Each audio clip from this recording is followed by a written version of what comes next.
Good morning, everybody. Thank you for all coming this morning. It's great to see so many people here in person. And my name is Dr. Toby Eyre. I'm a consultant haematologist in Oxford in the UK, and I'm delighted to be joined by my esteemed panel, Dr. Rowan and Dr. Stratti. I'll introduce them more formally as we go through. So thank you for all coming. We're going to be focusing on fixing the target on aggressive lymphoma. I'm going to be focusing on mantle cell lymphoma and diffuse large B-cell lymphoma today. I'm just going to give a brief introduction to the management of mantle cell lymphoma to begin with, and then we'll hand over for the first lecture by Dr. Rowan. So, as many of you know, mantle cell lymphoma treated in the frontline setting is generally treated with immunochemotherapy. So, younger patients are treated with an induction with cytarabine-based therapy. So there are a variety of different regimes that you can see there, either R-CHOP with DHAP regimes, or the Nordic regime, so Maxichop, high-dose cytarabine alternating, and some places use hyper-CVAD with rituximab as well.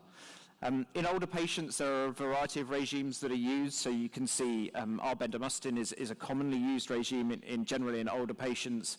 VR-CAP, so the use of Valcade with a CHOP-like regime, is also quite commonly used, as is R-CHOP actually. In addition, some places use R-BAC, so cytarabine with bendamustine and rituximab. And maintenance therapy is typically used after autologous transplant, which is used as a consolidation strategy after those more intensive induction regimes. And maintenance rituximab is given for up to 3 years there on an 8-weekly basis. Maintenance is also delivered after R-CHOP, typically to progression or intolerance, as per the European Mantle Cell Lymphoma Network study.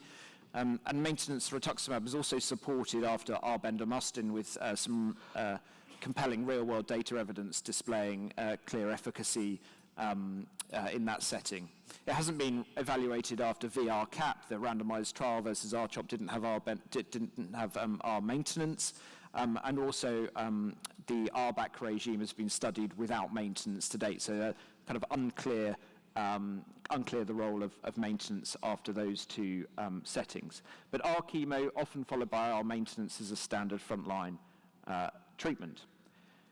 When you move to relapse disease, the NCCN guidelines suggest that the use of BTK inhibitors is basically formed in the first relapse setting, and you can see a list of the BTK inhibitors that are available here. So acalabrutinib, ibrutinib, zanubrutinib are all covalent BTK inhibitors with high efficacy in this space. There are occasional patients who may not be appropriate for a BTK inhibitor, and lenalidomide may be an option in that setting. And then moving beyond second line, there's clearly a bit of a debate about the role of allogeneic stem cell transplant as a consolidation strategy, and this may be appropriate in some places where either CAR T-cell therapy isn't available or deemed inappropriate. And CAR T-cell therapy is an approved and licensed therapy in the third line setting. There are slightly different approvals in Europe and the US, but brexicaptogene autoleucel is the product that is available in this setting and is highly effective. Here's just a slide on the BTK regulatory status in mantle cell lymphoma. So this is the approvals in the US and also some of the ongoing clinical studies. So you can see here that, as mentioned, all of the covalent agents are approved and available for use in patients with relapsed mantle cell lymphoma, typically used at second line. But you can see a number of clinical studies ongoing, or some that have read out in SHINE has obviously read out, but the other studies are either ongoing in terms of the recruitment or are fully recruited, and we're awaiting the readouts of these studies. And they may well influence the use of these agents moving forward. Two non-covalent BTK inhibitors are in development. So pirtobrutinib and nimtabrutinib are both agents being studied in mantle cell lymphoma.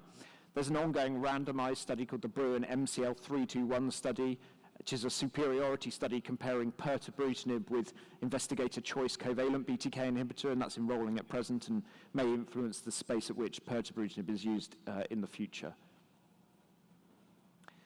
So here are some kinome maps of the different BTK inhibitors. So you can see the irreversible or covalent BTK inhibitors listed at the top there. You can see acalabrutinib and zanubrutinib being more selective for BTK than ibrutinib. I think that certainly speaks to some of the toxicity profile differences we've seen in clinical studies across B-cell malignancies. And the reversible BTK inhibitors, pirtobrutinib particularly, is a very highly selective agent with an excellent toxicity profile. And as mentioned, these agents are still in studies, and there are some head-to-head studies with pirtobrutinib ongoing, as mentioned. So how are we doing with mantle cell lymphoma in the first-line setting? Well, many patients will receive immunochemotherapy and will have a very durable remissions. Particularly younger patients may experience remissions of 6 to 10 years in the frontline setting, but that's not the case with all patients. So this is a study published last year in Blood Advances showing that patient survival is often dictated by the time at which they progress after frontline therapy. So progression of disease within 24 months, particularly, and those that progress very early do considerably worse in terms of overall survival. So there's a clear unmet need in those patient populations, and this has been shown in a training and a validation cohort. How do patients do after covalent BTK inhibitors? This is a UK study of over 200 patients looking at how patients did after receiving a BTK inhibitor, in this case ibrutinib, universally in the first relapse setting. And what you can see here is that if patients weren't fit for further therapy after receiving ibrutinib, their median survival was only 0.4 months, so extremely short. Patients who did receive further therapy or who were fit for further therapy did do better, unsurprisingly. And in this study, in the pre-CAR T era, RBAC therapy was seen to be the most effective. But of course, this is the type of therapy you can deliver to much fitter younger patients. So clearly there is an unmet need in the post-covalent BTK space. Moving on to diffuse large B-cell lymphoma, here's a schematic from the NCCN guidelines.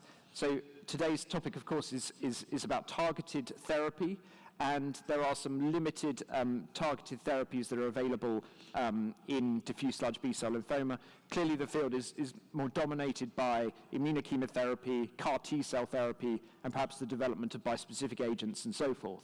But what you can see here is that in the NCCN guidelines listed under non-transplant options, ibrutinib is listed in patients who have non-GCB type, and we'll talk more about this, and also selinexor is also a licensed and approved medication after prior therapy, so after more than 2 lines of prior therapy.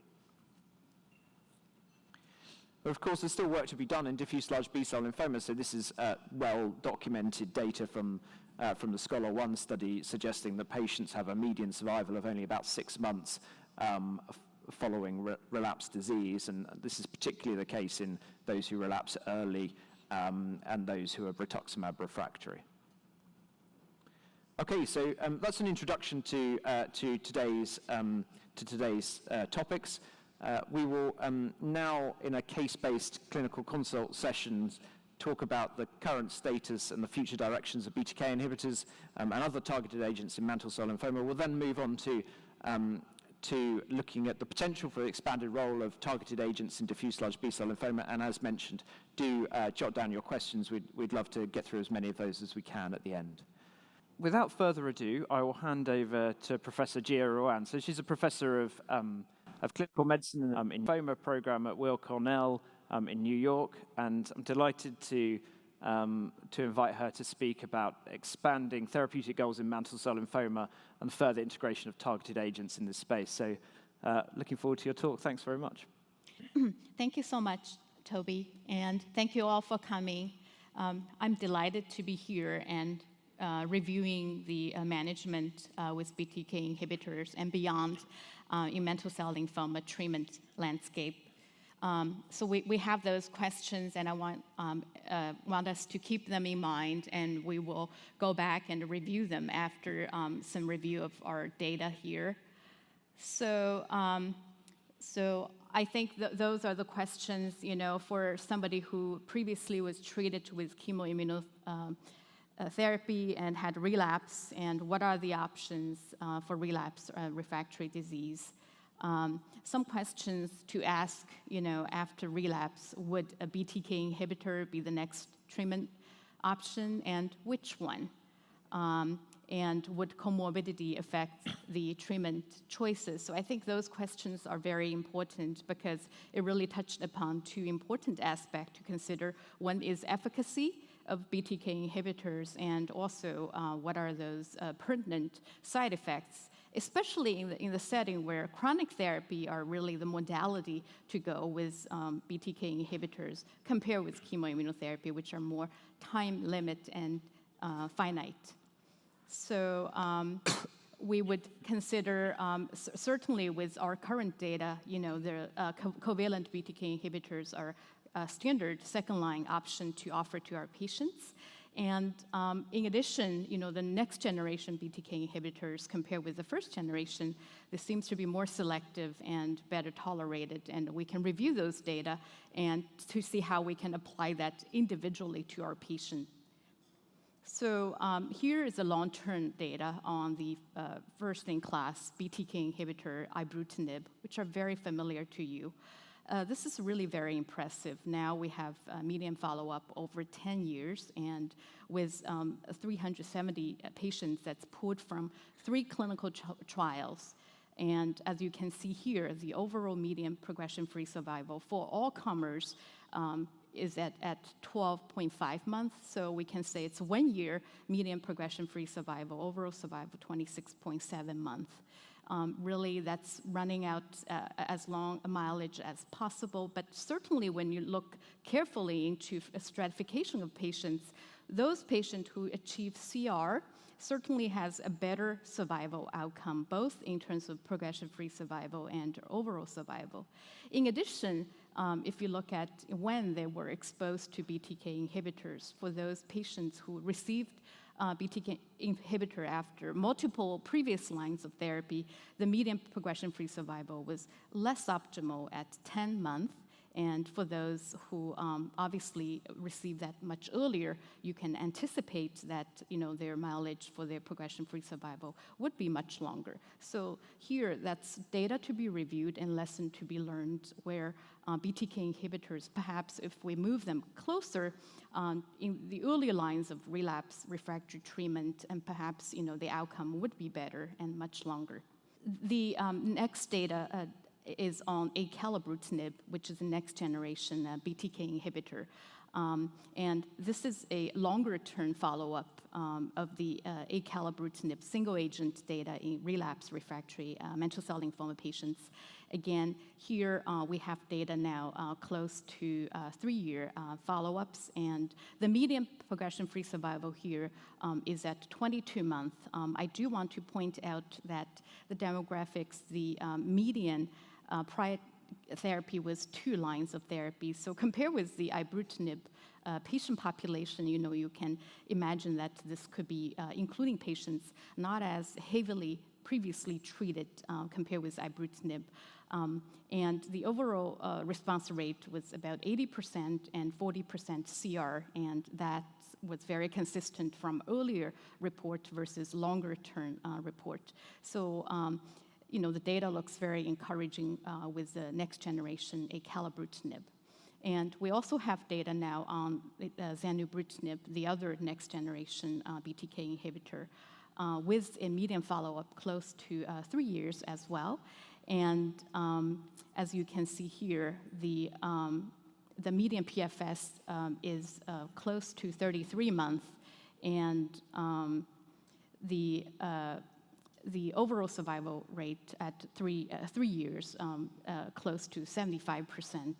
Again, this is relatively young as far as the data longevity compared with ibrutinib, but nonetheless, the activity of the next generation zanubrutinib is very impressive, and we're sort of eager to see how this long-term data would continue to progress. Again, they provide very effective second-line treatment for our patient with relapsed refractory mantle cell lymphoma. So efficacy aside, what are other data or important data that we should look at to select for your BTK inhibitors? We do want to look at side effects profiles, and there are specific side effects to BTK inhibitors as summarized here. They reflect certainly on-target inhibition, but also off-target activity of those BTK inhibitors, depending on their spectrum of activity. As you can see here, cardiovascular side effects, atrial fibrillations, hypertensions, bleeding, effect on platelets, and inflammatory aspect, as well as epithelial cells, including gastrointestinal aspect, all of which are important to consider, and especially that we're thinking about chronic therapy in a relatively elderly population with comorbidities. And we frequently consult our cardio-oncology colleagues to manage those patients with cardiovascular comorbidities, especially with atrial fibrillation and the need for anticoagulation. And so on and so forth, as well as looking at drug-drug interactions and making sure that it's safe and optimal to select the appropriate BTK inhibitors for our patient. So here is some brief summary in terms of side effects of various BTK inhibitors on the market for relapsed refractory mantle cell lymphoma, comparing to ibrutinib, where the atrial fibrillation, grade 3, it's around 5% or maybe less, depending on which studies that you're looking at. Both acalabrutinib and zanubrutinib appears to have much, favorable side effects profile in that respect for cardiovascular atrial fibrillation. Myelosuppression appears to be rather very similar, and the hemorrhage or bruising, bleeding aspect, acalabrutinib seems to have more favorable data out there.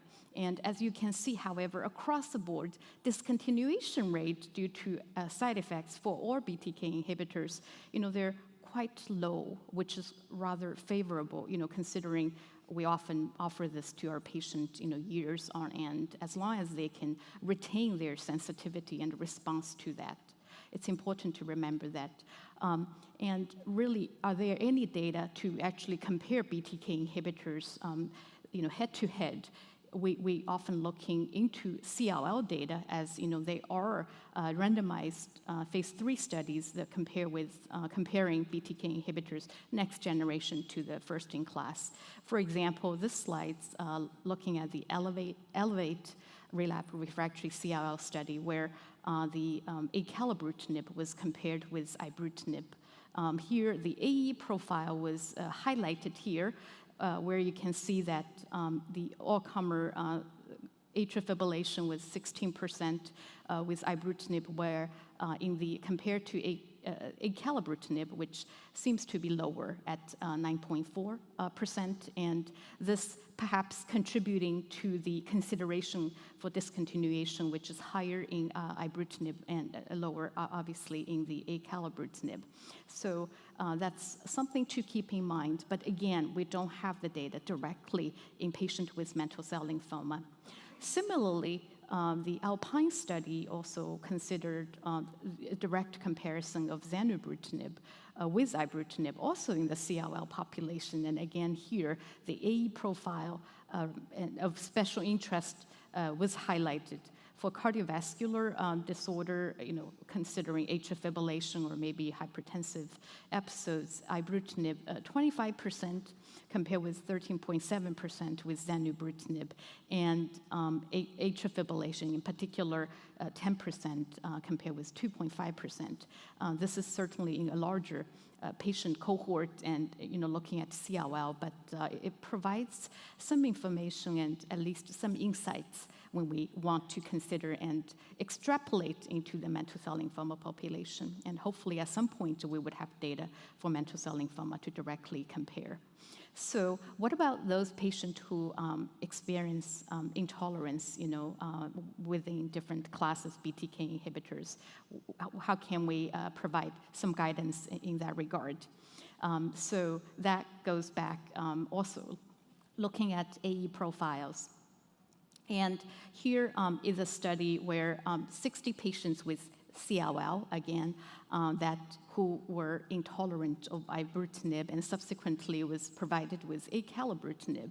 And the AE summary was here, and as you can see here, the total incidence of those special interest side effects was certainly higher, and that was a reason for them to be switched to acalabrutinib study. And across the board, in respect to atrial fibrillations or GI side effects, cutaneous side effects, and bleeding, so on and so forth. And the incidence of those AEs were less frequent in the acalabrutinib and also of lower grade, which certainly is promising, and I think that's helpful to know.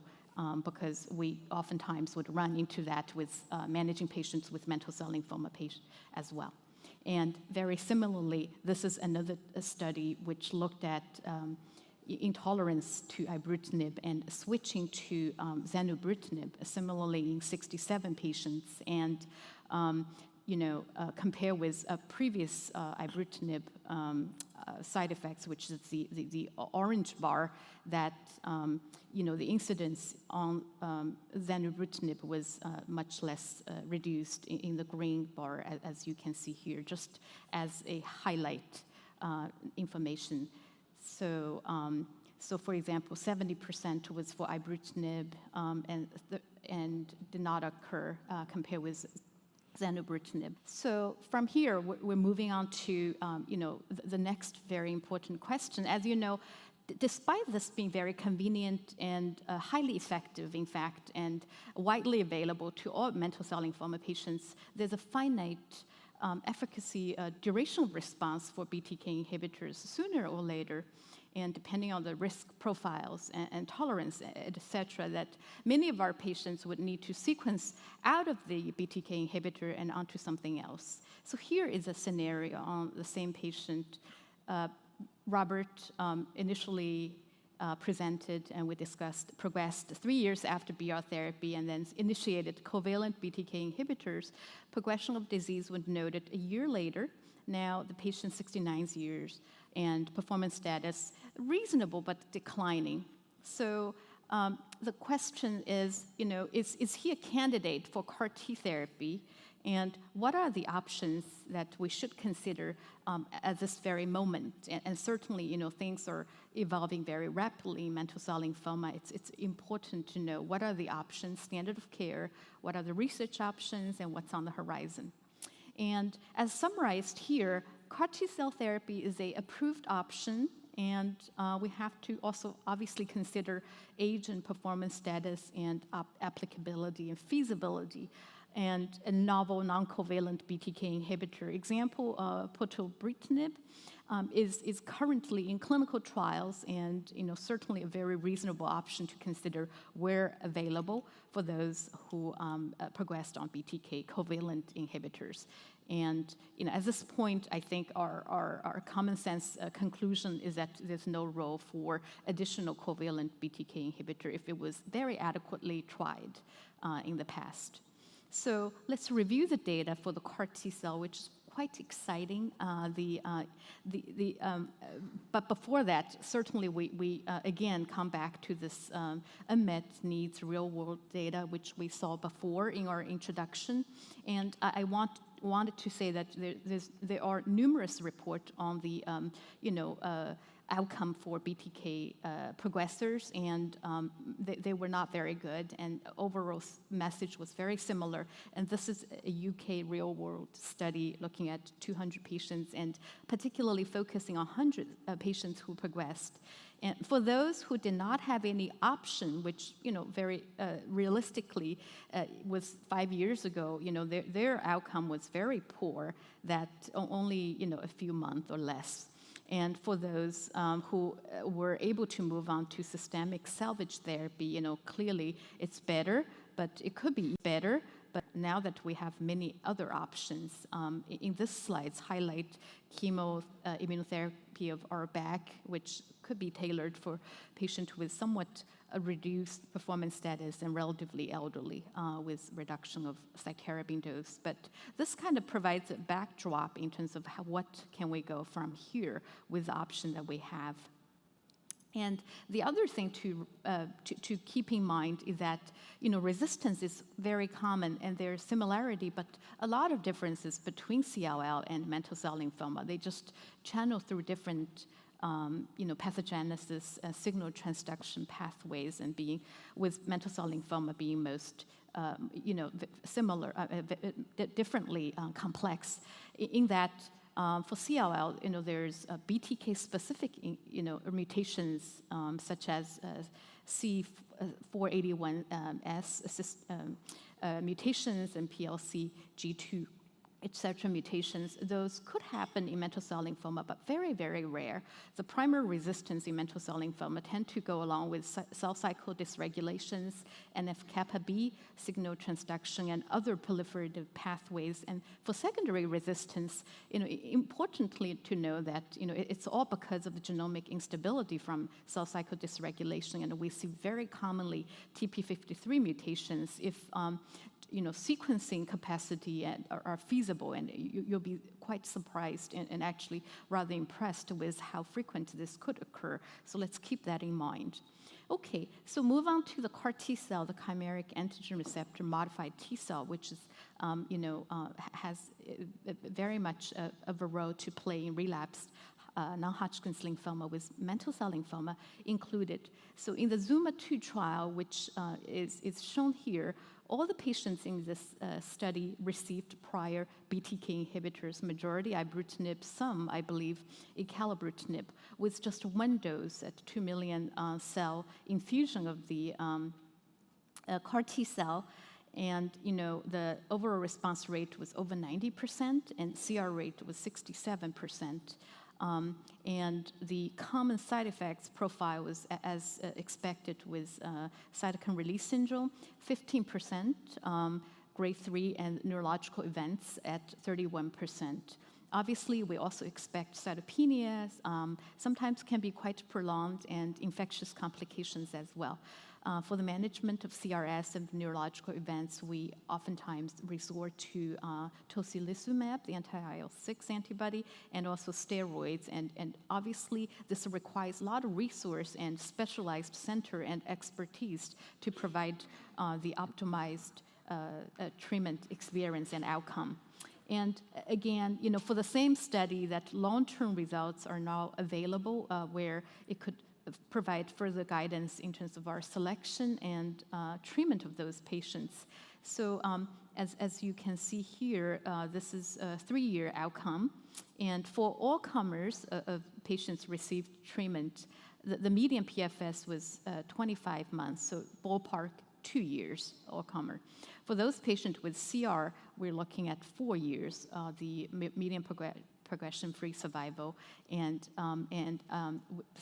again, as expected for those with less optimized treatment response, their longevity was rather limited. And so we can say that for those patients who achieve durable responses, almost half of those patients has ongoing response, 24 months and beyond. And again, we start to see the signal that there's continue to be additional salvage option required for those patients who would have high-risk outcome even after CAR T therapy. So some of those attention has turned to alternative BTK inhibitors, the non-covalent inhibitor, in particular with most experiences with pirtobrutinib.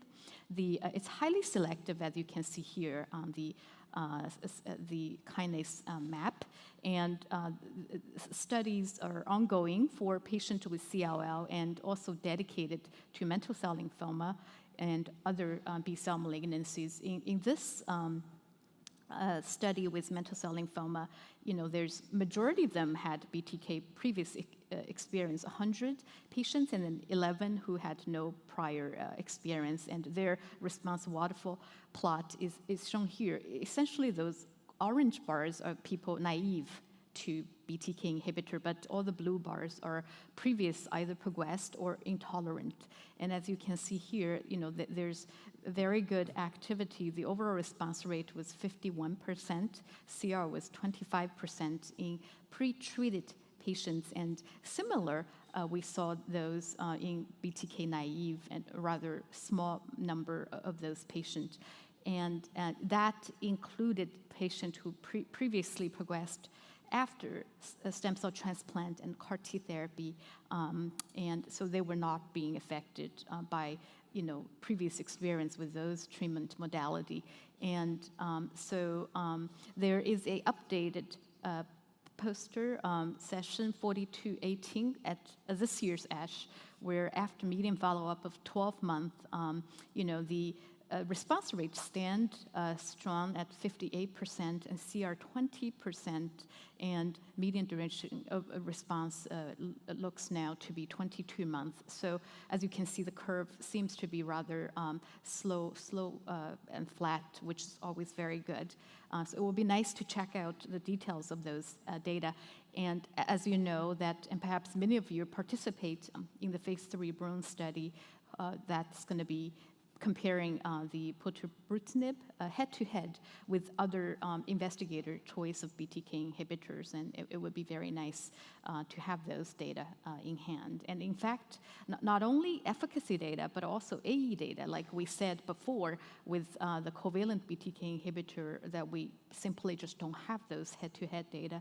But with this phase 3 study, this is to be anticipated, just with a single-arm non-covalent BTK inhibitor, as you can see here, majority of the side effects, they're not frequent, first of all, and also of fairly low grade, especially for those side effects of special interest with respect to the covalent BTK inhibitors. So we also would be, interested, curious to know what is happening with those intolerant of a regular covalent BTK inhibiting patients. So there's also a poster in this year's ASH, and it would be 1797, and it would be very informative to check it out, although the mantle cell lymphoma patients in this information session would be rather low, but nonetheless, it would be informative.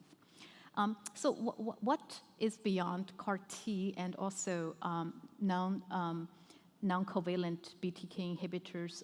There's information on bispecific antibodies. As you know, that there are a lot of data coming out bispecific antibody for B-cell, aggressive subtype of non-Hodgkin's lymphoma. And for the dedicated mantle cell lymphoma study sessions, glofitamab, it's really a very, it stands out and provide quite outstanding data at this point. And on this cartoon here, which is rather interesting, it is off the shelf and it's engineered by a specific antibody. It attacks CD3, it has arm, but it has two arms for CD20. So it really very eagerly grabs all the CD20 and try to take care of them. So that's sort of one way of thinking about it. So it has very high specificity and avidity for CD20 target. And the downside of that is sometimes one could wind up with very severe cytokine release syndrome. And to minimize that, there were a couple of strategies that's deployed. One of them is a step-up dosing, so you don't give the full dose, you give a slower dose, and gradually edge up to the desired dosing. And the other is to compete with binding. So anti-CD20 antibody, obinutuzumab, was provided. It's called pretreatment.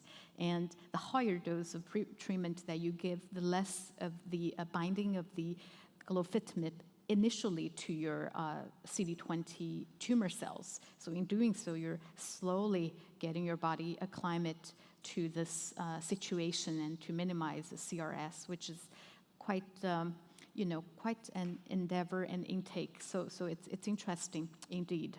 The phase 1 data was previously reported at last year's ASH, and this year I want to direct your attention to a presentation tomorrow, abstract 74, that glofitamab more long-term outcomes, where they used 2 doses of pretreatment of obinutuzumab and continue with a step-up dosing schema, and now has a longer follow-up, and the overall response rate was 84% and CR rate was 73%. On the number alone, those are really very impressive, right, after the BTK inhibitor. And for those patients who achieve a response, it looks like, their curve continue to be sustained, which we hope would eventually translate into a durable response with long-term follow-up. Is there a role for target therapy in the first-line management of mantle cell lymphoma? So after reviewing all our really very promising novel agents, this is sort of coming a full cycle, right? That we want to provide treatment, and we want to provide the best treatment possible from first get-go. So circling back to the first-line therapy, as reviewed before, we generally do, this is starting with a question again. So here, this is the same patient, but slightly different. Same age, he had a Ki67 50%, which sometimes could be, a bit concerning to both patients and the provider. So after consultation with the team, Robert is interested in pursuing aggressive therapy, because they're worried that with the high Ki67, what would this do for his outcome with the standard chemoimmunotherapy?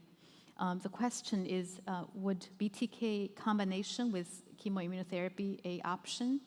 What about a chemo-sparing regimen, as now we have more and more data coming towards those options? So let's review our BTK plus chemoimmunotherapy. So here in the SHINE study, where ibrutinib was added to the BR frontline therapy, and compared with placebo, in those patients, they also received rituximab maintenance, and over close to 600 patients were enrolled.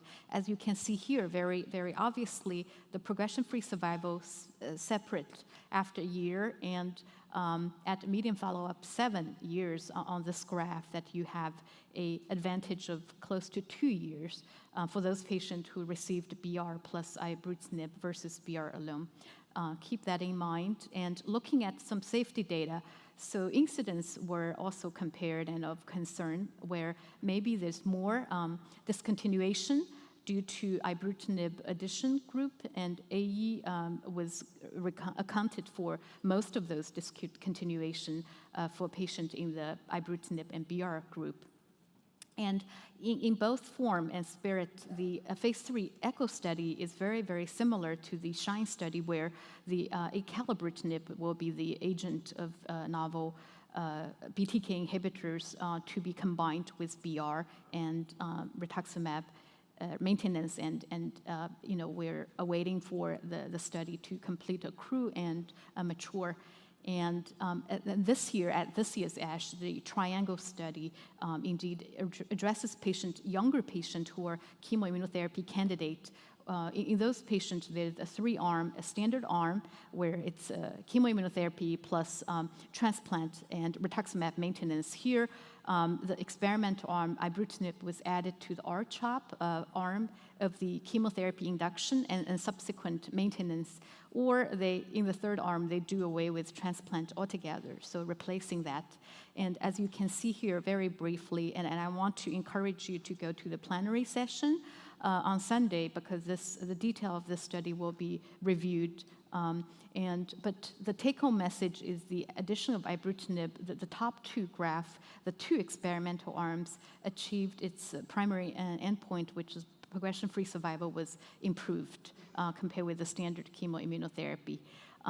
And very briefly, now that we know it works in the frontline setting, how about getting into more chemotherapy-free options with window option, window clinical trial as a sort of transition where you do a chemo-free induction, and then for those patients, you decide if chemo-free was adequate or they need additional chemo immunotherapy consolidation, and we have both window 1 and window 2. But there are also just chemo-free options altogether, and they're starting to build some longevity of data, and also both in efficacy and side effects. And I want to just briefly mention those two as summarized in the slides very, very nicely. The ibrutinib and rituximab in elderly patients and or in low-risk patients with mantle cell lymphoma, they have very high response rate and very excellent long-term outcome as well. And in one of the studies, patient have MRD negative CR was able to be discontinued, and we continue monitors the outcome of those chemo-free options. But finally, to really bring this to our clinical setting in a practice-changing way, indeed, it would be important to compare chemo alone, chemoimmunotherapy versus chemo-free options, and towards that end, enrich a global trial is a great example of what we should be looking forward to in the coming time, where this is ibrutinib rituximab plus rituximab maintenance is being compared with chemotherapy rituximab and rituximab maintenance. And the study has completed its recruitment, and we're eagerly awaiting the results. In this year's ASH, in the interest of time, I just want to bring very briefly that we do have more options of chemo-free options, acalabrutinib, lenalidomide, rituximab, ALR. So in tomorrow's session, more details on this triple combination as chemotherapy-free options for patients with mantle cell lymphoma will be discussed. And very similarly, AVR, acalabrutinib, venetoclax, and rituximab as chemo-free options for a patient will also be discussed tomorrow in a poster session, and I want to draw your attention to that. Similarly to ENRICH study, we have Mangrove study. Here, the zanubrutinib rituximab is being compared head-to-head with bendamustine rituximab-based chemoimmunotherapy. So we, again, eagerly awaiting for those. So to summarize this section, the take-home point on the BTK inhibitor and other targeted options in mantle cell lymphoma. So the BTK inhibitor, including ibrutinib, acalabrutinib, zanubrutinib, they are FDA-approved agents for relapsed refractory mantle cell lymphoma. There are safety differences in BTK inhibitor, which could influence selection of agents, and when you consider comorbidity and some intolerance in patients. CAR-T, CD19 CAR-T therapy provides durable long-term responses in relapsed refractory mantle cell lymphoma, including those who have progressed on BTK inhibitor. It does require specialized center and expertise. Non-covalent BTK inhibitors, for example, pirtobrutinib, and bispecific antibody, for example, glofitamab, are promising new agents currently being evaluated for relapsed refractory mantle cell lymphoma. We hope that BTK inhibitor in combination can be increasingly incorporated into the frontline treatment strategy, either in combination with chemoimmunotherapy or in chemo-free format, and we really look forward to those randomized studies to give us further guidance and information. Excellent. Thank you so much, Dr. Rowan. That was a fantastic overview of mantle cell lymphoma. I'm sure you'll all agree. And just a reminder, do jot down any questions you have. We'll get through as many of those as we can. It's my pleasure now to introduce Paolo Strati. He's an assistant professor at the MD Anderson and a diffuse large B-cell lymphoma expert, and he's going to be talking about the rationale for expanding the use of targeted agents in diffuse large B-cell lymphoma. So, Paolo, thank you for joining us. Look forward to your talk. Well, thank you for the introduction. Good morning to everybody. As you heard, my name is Paolo Strati. I'm an assistant professor in the Department of Lymphoma and Myeloma at MD Anderson Cancer Center in Houston, Texas. And after listening to all this very interesting data regarding the use of BTK inhibitors in mantle cell lymphoma, I'll try together with you to also take an aim at a large B-cell lymphoma. And to do this, we'll discuss together the biological and clinical rationale to expand the role of targeted agents in general and BTK inhibitors, specifically in large B-cell lymphoma. So the first question is there a role for BTK inhibition in patients with relapsed non-GCB large B-cell lymphoma? And to answer this question, we start with a clinical case. So George is a 72-year-old man who unfortunately is diagnosed for the first time with non-GCB large B-cell lymphoma, non-double espressor, non-double hit, advanced stage with an IPI of 2. George has some significant comorbid health conditions, including diastolic congestive heart failure and moderate COPD. As expected, because the patient does not have double-hit lymphoma, is given standard frontline chemoimmunotherapy with R-CHOP for 6 cycles, and he does achieve a complete metabolic response, but however, unfortunately, within a year, it relapses. Is seen by a transplanter, and based on age and comorbid health conditions, is deemed to be transplant ineligible. What are going to be the next steps? Would you consider CAR-T the best option, or is there a role for targeted therapy in general, and specifically use of BTK inhibitor? And before I proceed, I think it's very important that I emphasize that currently the use of BTK inhibitors in large B-cell lymphoma is off-label. None of those are, of course, yet FDA approved for this indication. So in regard to the first point, definitely CAR-T is an approved option in second line, and specifically in this setting. As you saw, this patient is primary chemorefractory, defined as relapse within 12 months from frontline chemoimmunotherapy. And as you all know, there are currently 2 products approved by the FDA for this indication, Yescarta and Breyanzi. With the caveat, though, that Breyanzi can also be used for patients who are chemosensitive, so defined as relapse or progression beyond 12 months from frontline chemoimmunotherapy, as long as they're deemed to be transplant ineligible. So definitely in this case, either Yescarta or Breyanzi may be an option. However, the fact that this patient is deemed transplant ineligible may also raise a red flag for potential CAR-T eligibility. Now, as you all know, there's some degree of agreement of what transplant eligibility looks like, in this case mainly driven by age and comorbid health conditions. There are not yet formal guidelines on how you define CAR-T eligibility, and pretty much every center is following their internal workflow. But again, I believe that in this case, transplant ineligibility may raise a red flag. For patients who in second line, neither transplant or CAR-T are an option, there is an FDA-approved non-cellular therapy-based option, which is a targeted agent, tafasitamab, an antibody targeting CD19 in combination with LEN. So that would also be a standard option. But what about, again, off-label use of a BTK inhibitor in this patient with relapsed non-GCB large B-cell lymphoma? So definitely there's some biological rationale. As you all know, based on a seminal gene expression profiling study now published longer than 10 years ago, we are now able to identify the cell of origin subtype as either germinal center B type, characterized by overexpression of genes associated with the germinal center, or activated B cell type, associated instead with overexpression of genes relevant to the B cell receptor. This study was based on gene expression profiling, and many sites are able to perform nanostring to specifically identify the cell of origin, but many sites still use the ANS algorithm, which is an immunohistochemistry approach that has a good overlap with the nanostring assessment. As you all know, the GCB subtype tend to be enriched with double-hit lymphoma, so the high-grade B-cell lymphoma, whereas the non-GCB, which is the term that we should use when immunohistochemistry is employed instead of nanostring, are rich with double expressors.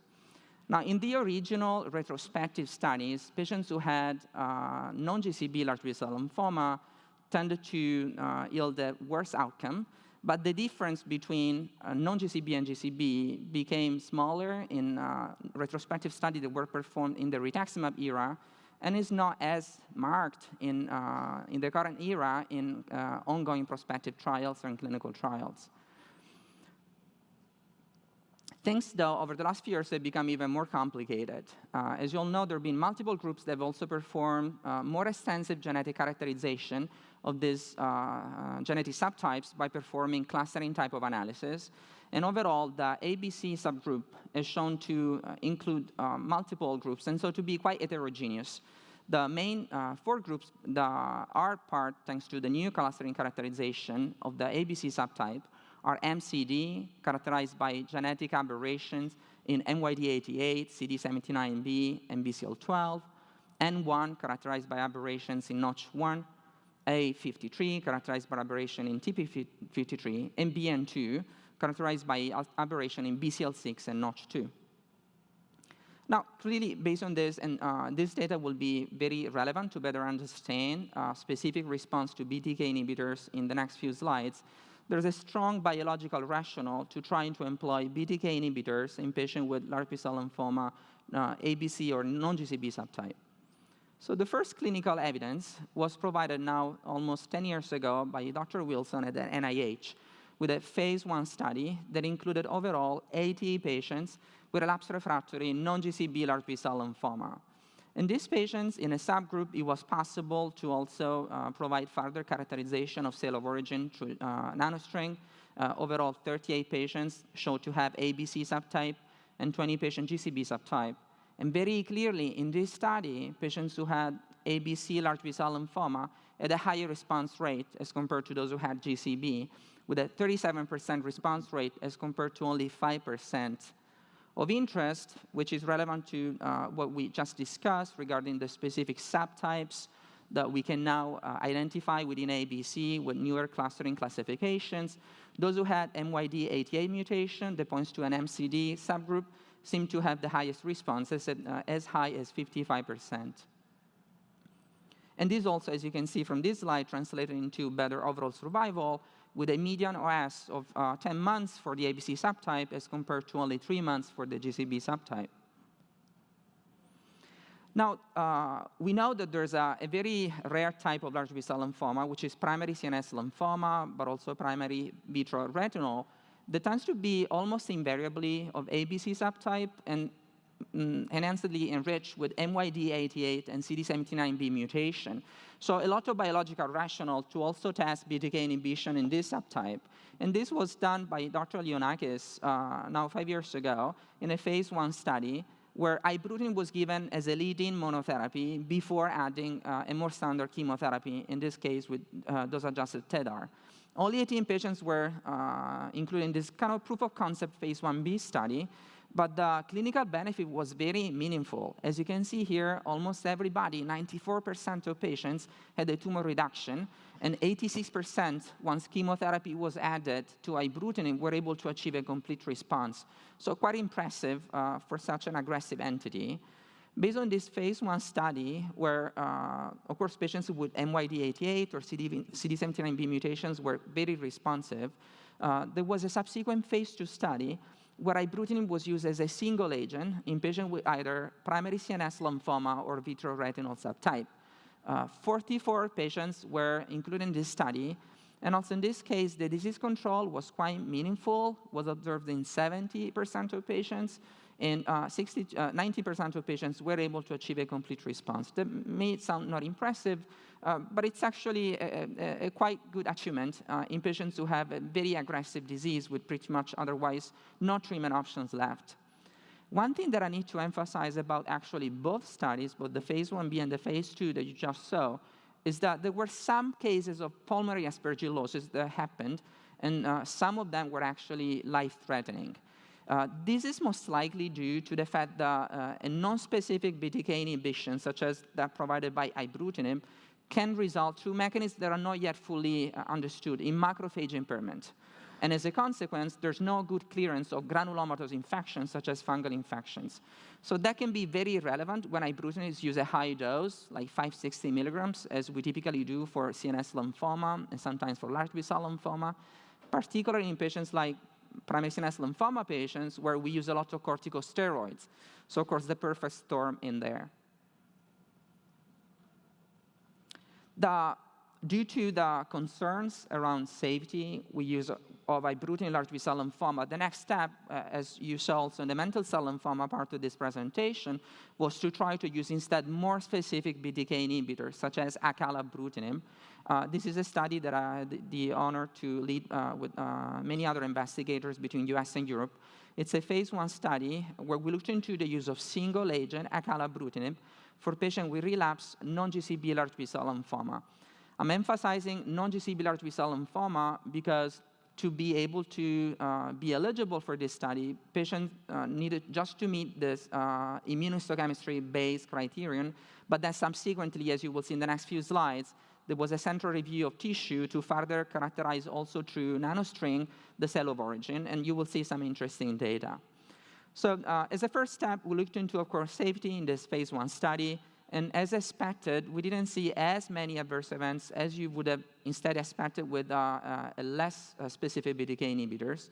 As a matter of fact, if you look into adverse events of special interest for BTK inhibition, such as bleeding or infections, they were mostly grade 1 or 2, with only 14% of patients, pretty much 3 patients, having grade 3 or higher infections, and no patients having high-grade bleeding.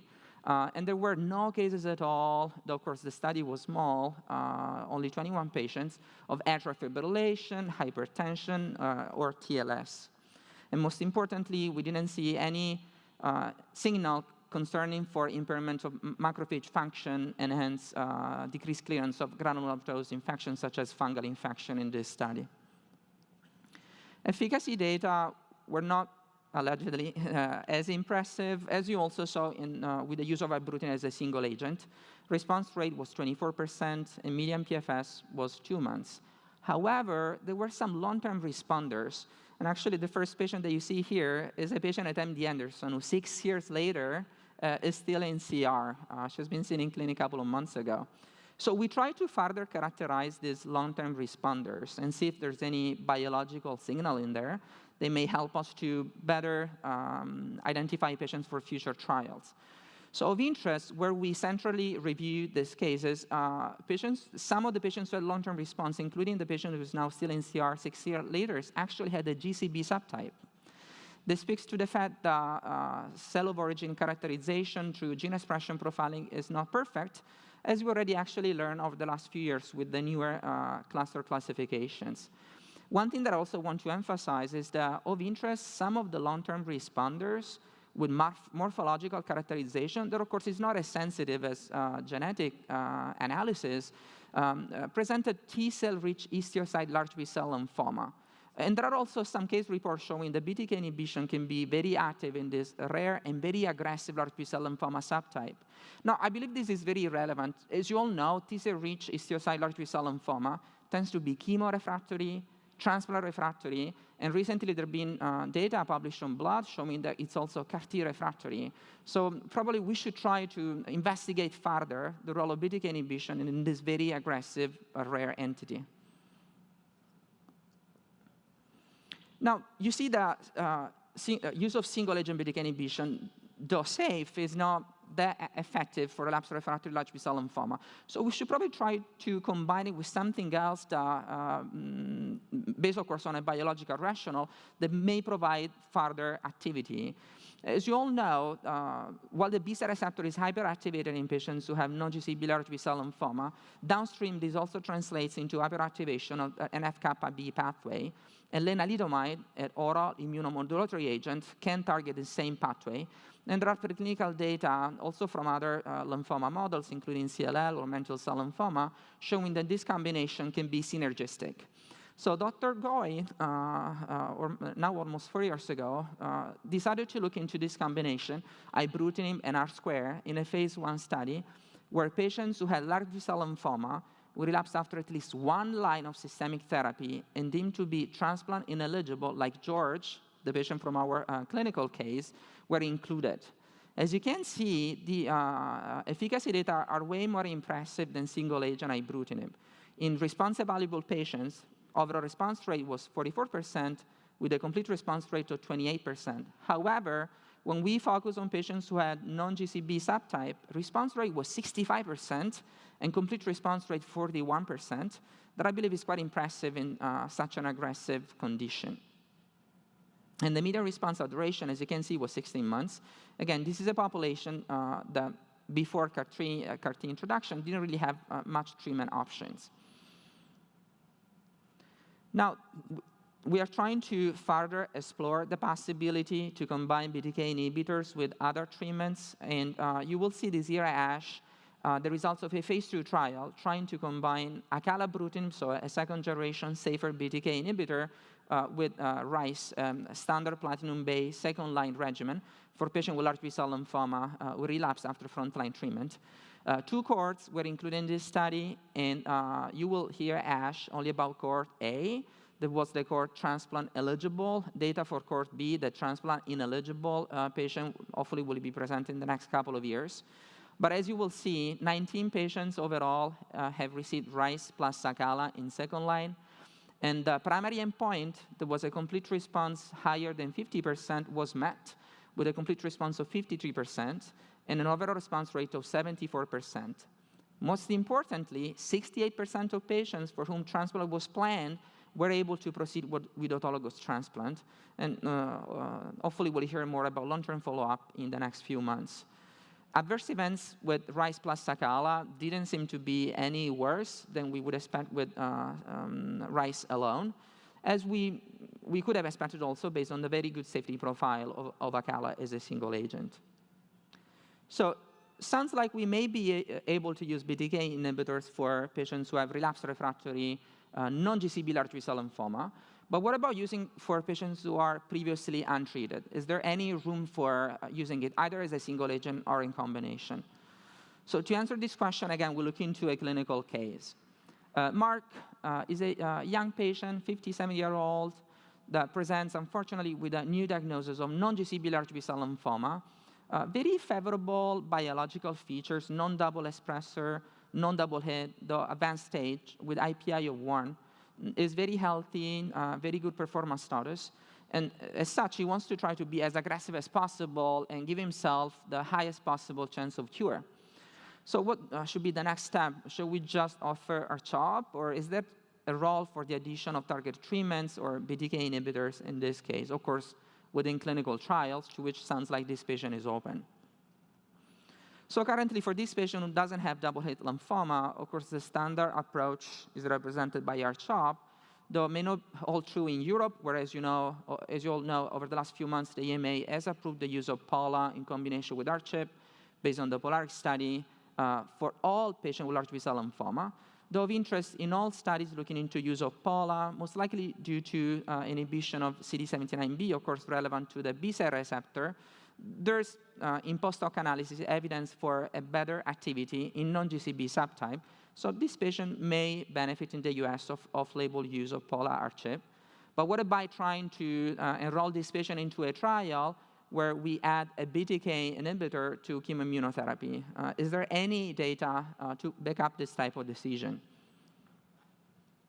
As you all know, this has been investigated in a now infamous randomized phase 3 trial, the Phoenix trial, where patients with large B-cell lymphoma were randomized to receive either R-CHOP plus placebo or R-CHOP plus ibrutinib.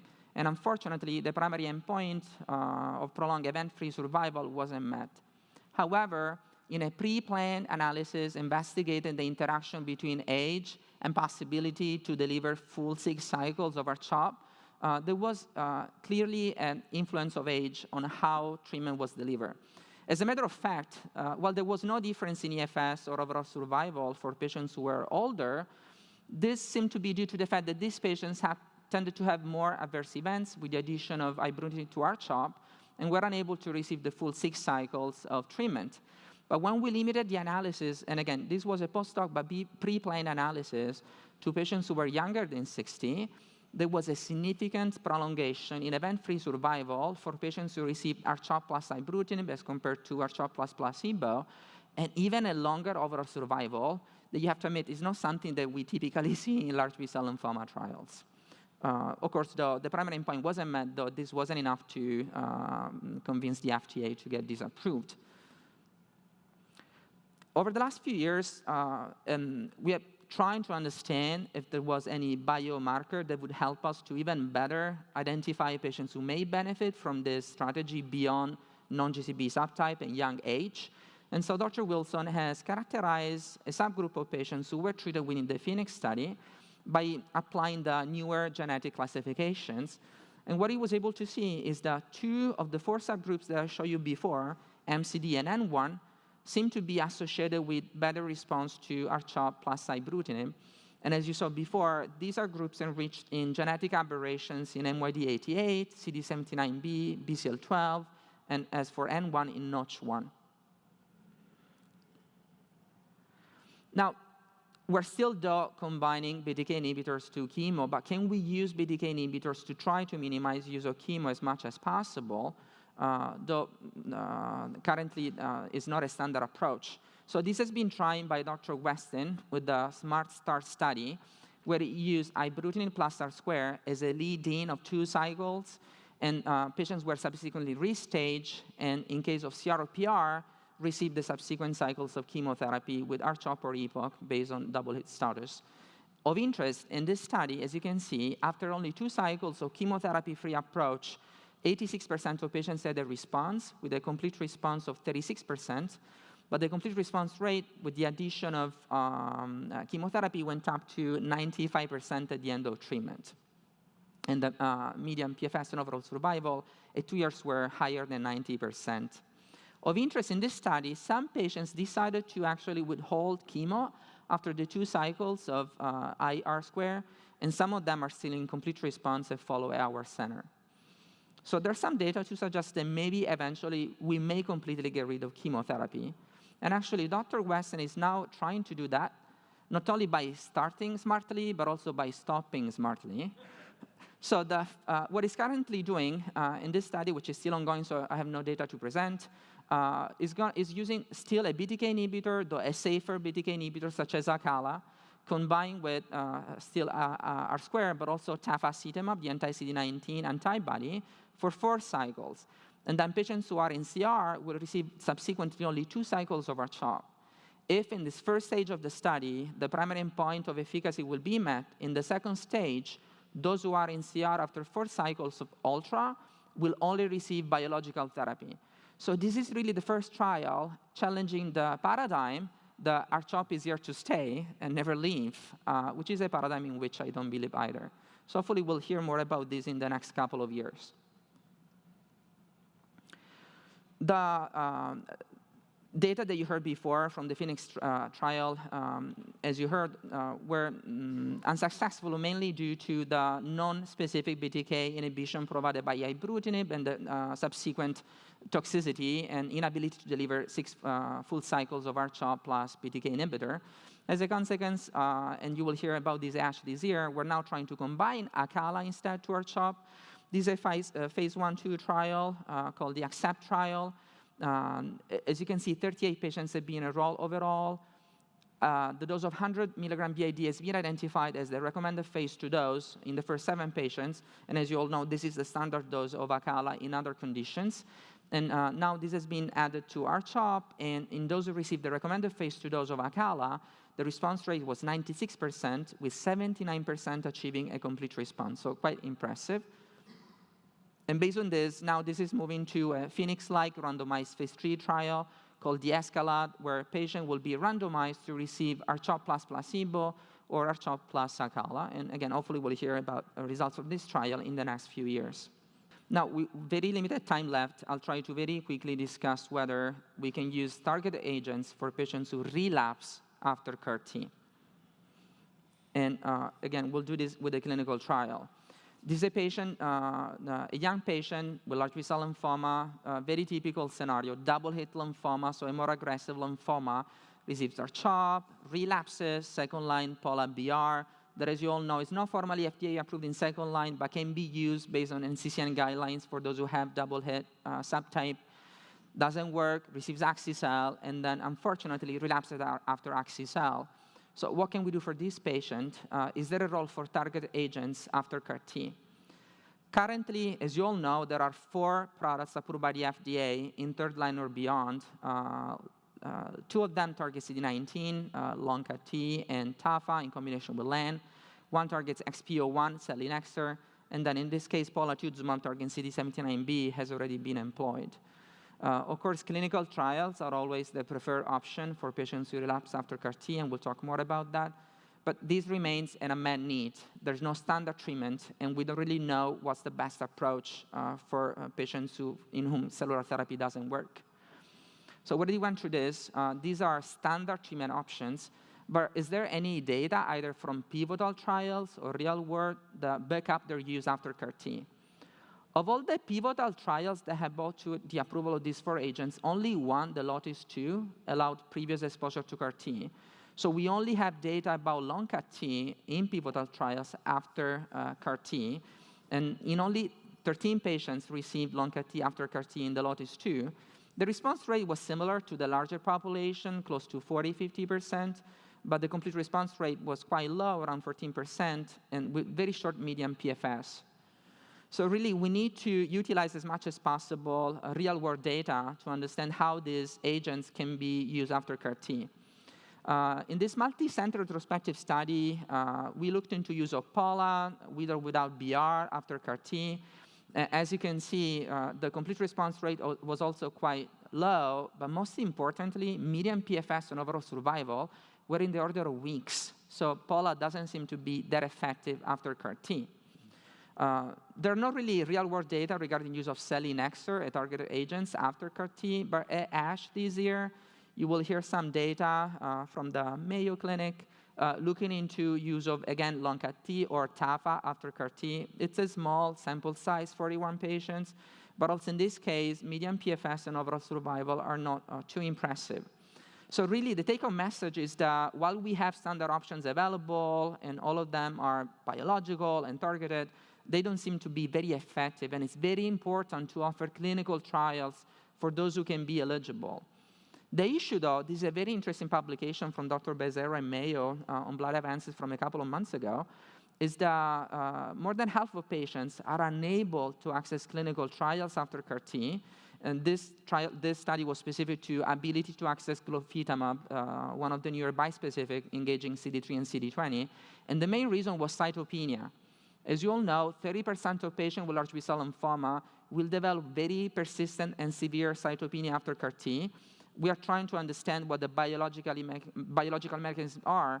And in light of this, we should probably try to change eligibility criteria, at least for cytopenia in new clinical trials, as long as we think the agents that we investigate will not generate too much myelosuppression. So to conclude, BTK inhibitors or BTK inhibitor-based combinations can be used and can be effective for patients with relapsed non-GCB large B-cell lymphoma. It can also be combined with chemoimmunotherapy in those who have previously untreated non-GCB large B-cell lymphoma. Thanks to this novel molecular classification with the clustering subtype, we can better identify patients who may benefit from use of BTK inhibitors, though of course it's going to take time before this may be widely available, also due to cost. And as of today, for patients who relapse after CAR T, while targeted agents are available, based on pivotal and real-world data, they don't seem to be an ideal approach, and it's really important to look into clinical trials for these patients. Thank you for your attention.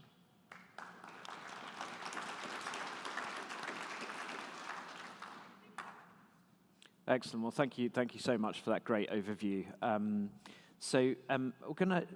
We've got a couple of minutes. We're a little short of time, but we'll get through as many questions as we can. So, Dr. Rowan, a question for you about T-cell fitness and bendamustine use. So obviously, we've seen bendamustine is quite widely used in the frontline setting. It's the backbone immunochemotherapy for the ECHO study, for SHINE, etc.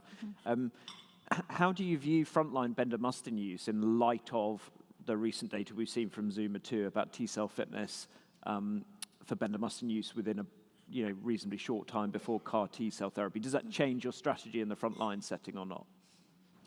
I think it's a great question. I think that BR backbone is really very effective, and it's very convenient, and it's quite widely applicable, and we also use it in somewhat dose adjusted fashion based on patient comorbidity. So I feel like it is an agent here to stay, but again, I think your question pertaining particularly to the CAR T, the state of the health of the T cells and how that would affect T cell efficacy and longevity.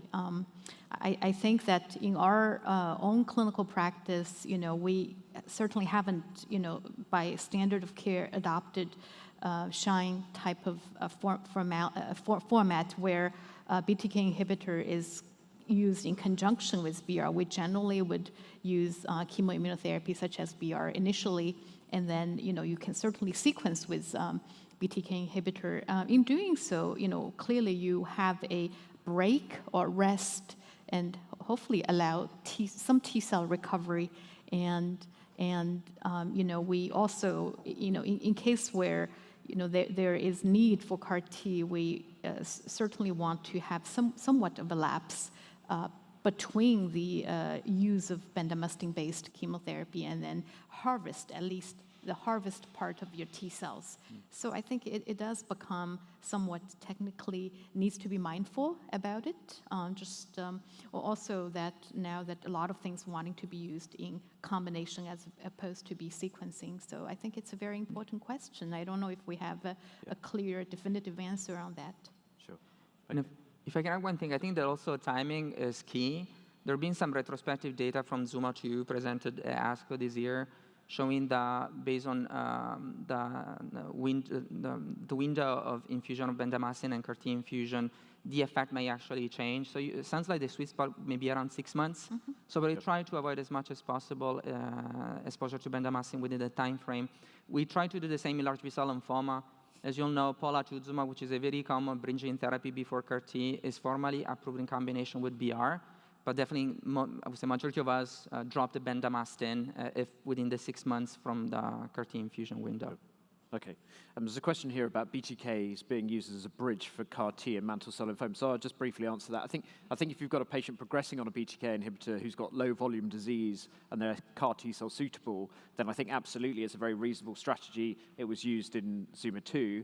More often than not, though, patients will need some sort of alternative bridging strategy because of the pace of their disease. But I'd certainly continue the BTK inhibitor until the point they needed or you were able to initiate the bridging therapy, because patients can have very explosive progression, and actually it's quite challenging to get patients to CAR T in that setting. So keep them on the BTK inhibitor until you've got your therapy sort of sorted before then. There's a question. There's a question about can CAR T cell therapy be done after glofitamab? So this is a question about where you should use your bispecific. Gia, do you want to tackle that one? And then we'll do one more, and then we'll close. Right. So, presumably, our expected sequence was to approach CAR T first, just because it's part of the standard of care, and assume that, there's good performance status to accommodate either. So, but, again, I don't see, why not? I can't predict the efficacy, after bispecific and then go back to CAR T. The targets are different. CAR T's CD19 and then your bispecifics anti-CD20. So technically there's no conflict. It's just, the therapeutics, one has to be careful. Again, CAR T, there's also therapeutic or experimental therapeutic CAR T, so perhaps that carries its own novelty to be sequenced after bispecifics. It's quite theoretical at this point. I think if glofitamab's developed further in mantle cell lymphoma, I suspect if we're going to see randomized studies, we may see them in the CAR T naive patient pool, because speaking to your point about studies post-CAR T, they're particularly challenging, aren't they? Yes. And then one final question. This is a little unfair, Dr. Rowan, because we haven't seen the full data, but how do you see, based on the abstract that we've seen about the triangle study, how do you see the results of that changing the treatment pathway in the frontline setting for young, fit mantle cell lymphoma patients? I think that the most impressive part is the arm, where you could potentially replace autologous stem cell transplant. That's the I arm, and I think that's a question that's on our mind now that you have very high quality response with novel agents combinations. Do you need consolidation to continue to have a sustained remission, especially because you continue to apply something like rituximab maintenance or BTK inhibitor maintenance therapy? So from a reducing toxicity standpoint, it seems to be making sense, but again, you have to see more of the data. Yeah, excellent. Thank you very much. Great. Well, time has beaten us. Thank you all so much for joining us and for bringing your questions. This activity is certified by Penn State College of Medicine. This activity is developed in collaboration with our educational partner, PVI, Peerview Institute for Medical Education. Remember to download the slides and practice aids.